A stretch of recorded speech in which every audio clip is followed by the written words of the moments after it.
Hi, this is Scott Garibay, and today we're going to talk about Andrew Yang and the Kamala crash. All right, so what's the Kamala crash? Well, the Kamala crash is on specifically on Tuesday, December 3rd, 2019. Kamala Harris crashed out of the 2020 U.S. presidential primary race. It's huge news, and it means a lot for Andrew Yang. So we're going to look at this event through the catalyst that is Andrew Yang, right? He's an agent for change.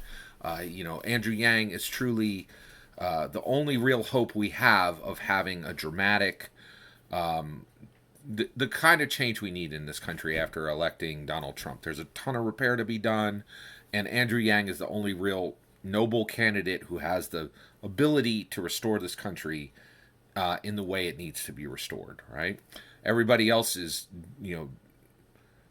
died, living in the swamp crocodile, like they're of the swamp, they're of politics.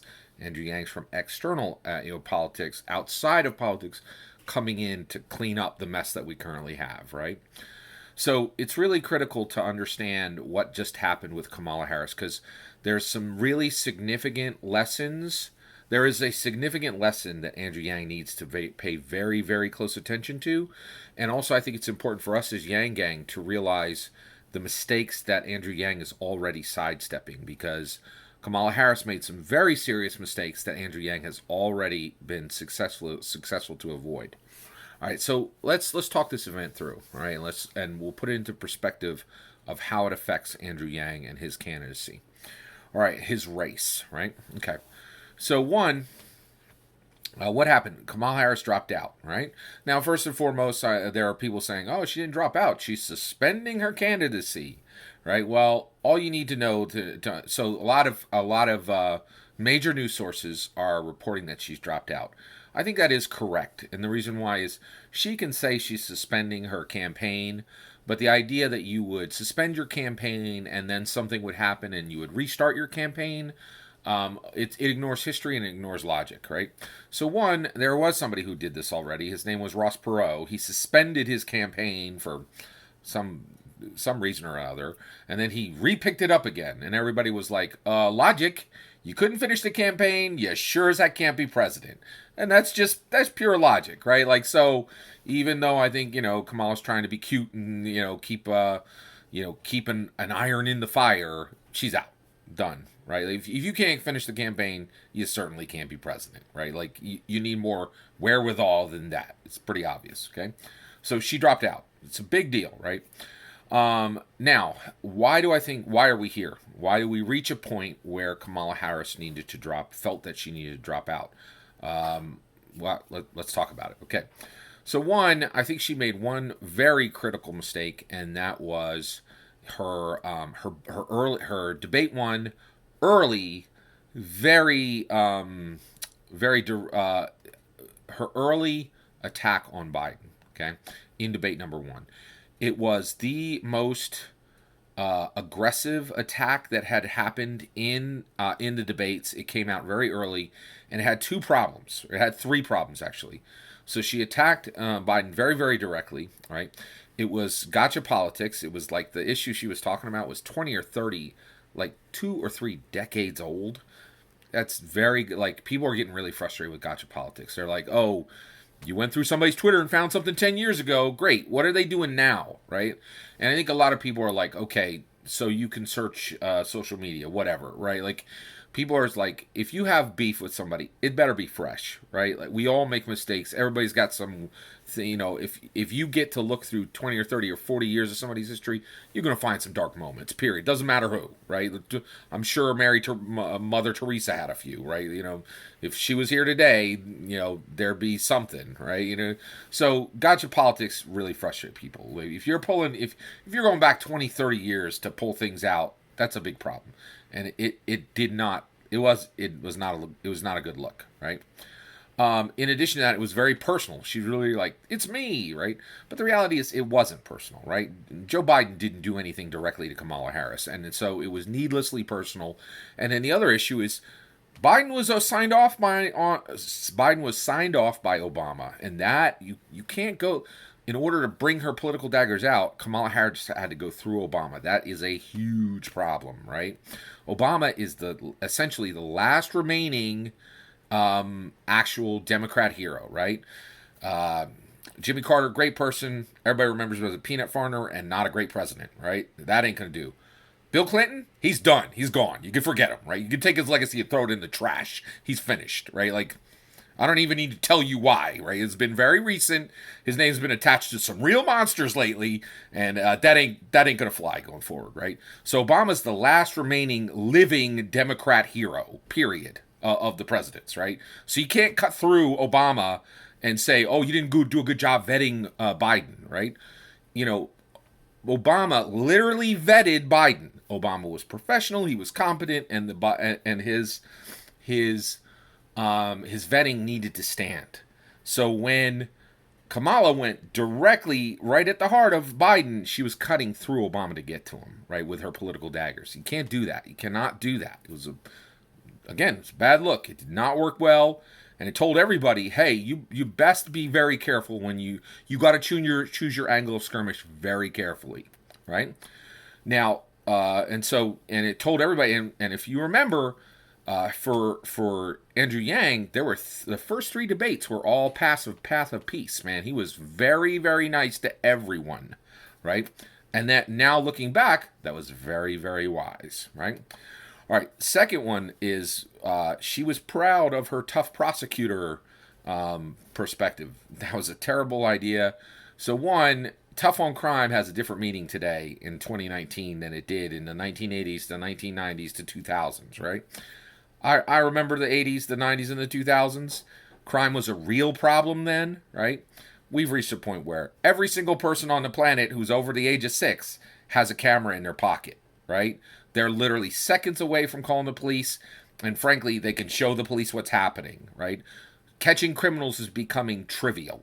It's not that hard. When there's cameras everywhere, it's just not that hard to catch people doing bad stuff, right? And stuff comes out. You could see, like, people might get away with something for a little while, but not long. Nowadays, boy, you'd best to keep it clean, because, like, there's cameras and recorders everywhere. Like, catching you is simply, it's a Google search or a good SQL query, right? Done, right? And so this idea of being tough on crime is really just no longer necessary, right? Like, we have a really different view of what law enforcement's relationship to criminal activity should be, right?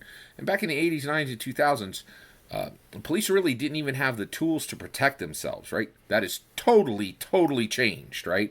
Police are fully equipped now, and frankly, if there's any kind of kinetic action, they ain't going to come out on the wrong side of that. Things have changed, right? So we're just not in the same day as the 80s, 90s, and 2000s. And this tough on crime thing, that certainly isn't going to sell to Democrats. So what she was selling was not even being asked for, right? So she's made some major, major problems there. Okay, now for Andrew Yang, he doesn't need to learn from any of that. He chose the path of peace right away, and he knew right away that tough on crime was not any kind of strong platform. It was a terrible idea for Kamala to be, like, proud of her prosecution history. Like, that's just math. Like, you're not going to impress Democrats with tough on crime. You really never could, right? And now it's not even necessary. Like, so it was just bad math on her part. We should now, she made one more mistake, and this one Andrew Yang does need to pay attention to. Before we do that, I want to just take a minute and acknowledge what Kamala Harris did accomplish, right? So for like 200 years of our history, maybe like 230 years of our history, the presidency was preserved for one class of people, if you were a white male, period. We had 42 presidents in a row who were white males, right? And Obama came and he ended that, right? And his tradition of saying the presidency is for every American over the age of 35, doesn't matter what your gender is, doesn't matter what your preference is, doesn't matter what your what your heritage is. That's huge, right? And Kamala stepped in, right? She is the first African American female to ever compete in 4 Democrat primary debates. First one in history, right? And she projects to the entire country running for presidency is for every American over the age of 35. Anybody who wants to, you can jump in. You don't have to be a white male, right? And literally like 230 years of our history was saying the opposite. So she is helping to break that barrier down. That's incredibly important. I'm thankful to Kamala Harris for her work doing that. All right. Let's talk about her last mistake. She did make one major mistake. She absolutely should not have dropped out. And the reason why is it's a huge mistake to drop out. And the reason why is the field is clearing itself. I've been saying this all along, right? These candidates are not going to beat the other candidates. They're just going to remain standing because candidates are falling over left and right. Some literally, some figuratively, right? Okay, so let's talk it through. So one, there's only, right? So there are only 8 real competitors left. That's it. There's just 8, right? Now, how do we know that? Well, there's Andrew Yang, and then there's the 7 people who have qualified for the December 12th debate. And if you cannot qualify for the December 12th debate, you got big problems. And in my opinion, you're not a real competitor, right? Real competitors qualify for every debate, right? Now, yes, Andrew Yang is not qualified currently, and that is a massive problem, right? It is a big, big problem. I'm confident that problem is going to fix itself, right? Not fix itself. I'm confident that what Andrew Yang is doing is going to allow him to qualify before December 12th. But it is alarming, right? But Andrew Yang is always a competitor, right? He is a competitor, right? He's definitely in the mix, right? And one way we know that is he just defeated Kamala Harris, right? Now there's 6 other people who have defeated Kamala Harris, right? By the way, if you've missed any of the debates, you can forget it. If you've missed a single debate, you are not a real competitor in any way, right? That's very clear. Now I'm praying and doing everything I can to make sure that we are ready for December 12th, right? But it is a problem that he is not qualified yet, and it's a big problem, all right? But Andrew Yang has outlasted Kamala Harris, and that's a big deal, right? So let's talk about the 6. So Kamala Harris is no longer a threat because she literally just dropped out, right? But she shouldn't have dropped out. And the reason why is there's only 6 other real competitors, right? Let's talk them through. First and foremost, the septuagenarian trinity, right? All 3 of the candidates who are over 70 years old, right? So let's, and now they are fragile as glass and they don't even need to be defeated. They're defeating themselves, right? Bernie Sanders does not need to be defeated as a political opponent. Bernie Sanders is not running against the other politicians. At this point, Bernie Sanders is running against his own body, right? He has already had a heart attack.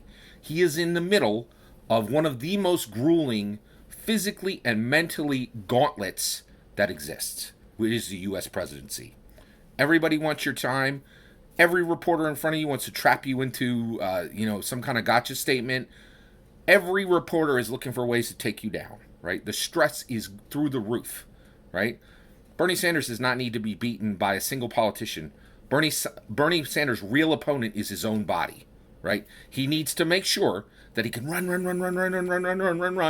right? Run, and not have a heart attack. That's literally, he's not competing in a political race. He's competing in a health race, right? He is doing one of the most grueling, most damaging, most dangerous undertakings that exists, as he should be recovering from a heart attack. This is not safe. By the way, have you heard any doctors coming forward saying, yeah, this is absolutely safe? We fully sign off that this is a really good idea.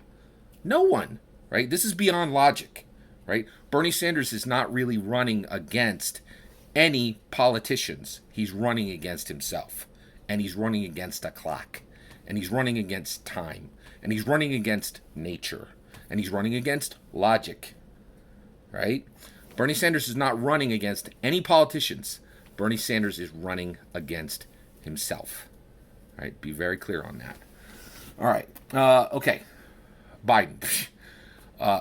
He can't go 5 minutes without a massive gaffe. And I mean, each gaffe seems to be worse than the last. Not a real competitor. Right? Elizabeth Warren. I thought she was a true competitor. She's dropping like a stone. Her numbers are dropping, right? So, again, I said this from the start. Andrew Yang doesn't need to beat anybody. He just has to remain standing. Kamala Harris doesn't listen to has not been clearly not been listening to my videos, right? Because the reality is she should not have dropped out. Okay, the top three, the septuagenarian trinity, they take care of themselves. It's already happening, right? Let's talk about there's only three other candidates, right? So the septuagenarian trinity, you can write them off. They're done, right? So who's left? There's three others, okay? Amy Klobuchar, true predator. She is emerging as a major threat, okay? I think Andrew Yang could beat her. She should not be underestimated. She is a true threat, okay? And she would have been a true threat to Kamala Harris, but but Amy Klobuchar is enough reason for anybody to drop out, right? Come on, she's not that much of a threat, right? And then like that, there's a difference between a grizzly bear and like a badger. Like Amy Klobuchar is not enough to make anybody drop out. Okay, Tom Steyer, guy's laughable. Couldn't show up on time for the election. He lacked enough vision to figure out before the fourth debate that he even needed to be run. He lacks vision. He lacks hard work, and he lacks sincerity. Right? He funded coal companies for he made millions funding coal companies, and now is asking people to be climate activists. I don't think so. Right? Like, can we scrape the hypocrisy off? Like, Tom Steyer is not a real threat in any way. Right? Pete Buttigieg. He's a Harvard linguist. Come on, what's it take to beat a Harvard linguist? Not much, right? Like, again, Pete Buttigieg, not a true threat, right? He doesn't speak to any of the things the Democrats have been talking about for 30 years, right? He has one thing that Democrats cared a lot about, but he wrote that off and said it should not be. He's like, no, that wouldn't be that important, which is incredible to me. I'm not sure why he gave why he took one of his best attributes and told people it didn't matter. That seems like pretty incredible. But it's one of the reasons why I think he's very, very beatable, right? Very beatable, right? Andrew Yang needs to be very, very careful to watch the Kamala crash, right? I think Kamala crashed out because she got discouraged, right? And the reality, she was saying that she didn't have enough money. Well, the reality is she could have scaled down, right? She could have stopped traveling, just started doing podcasts, literally stayed in like a supporter's home, whatever it was, and just stopped traveling. She was literally 2 weeks away from talking to the nation again, right? She should have taken that chance, right? It's a huge problem that she dropped out. Huge problem. Andrew Yang needs to stay in the fight. He cannot give up. He has to keep moving forward. He cannot make the Kamala crash mistake. All that's my opinion. I'd love to hear your opinion. Do you think Kamala was right or wrong to drop out? What lessons do you think Andrew Yang should take away from the Kamala crash? I'm really curious. Let me know if you get a chance. Please consider liking and subscribing, and have a wonderful millennium.